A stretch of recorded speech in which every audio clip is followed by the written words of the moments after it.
सदा सत्स्वरूपं चिदानन्दकन्दं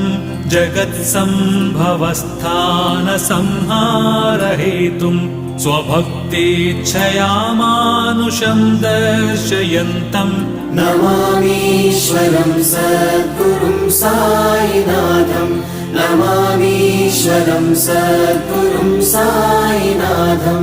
भवद्ध्वान्तविध्वंसमार्ताण्डमीड्यं मनोवागतीतं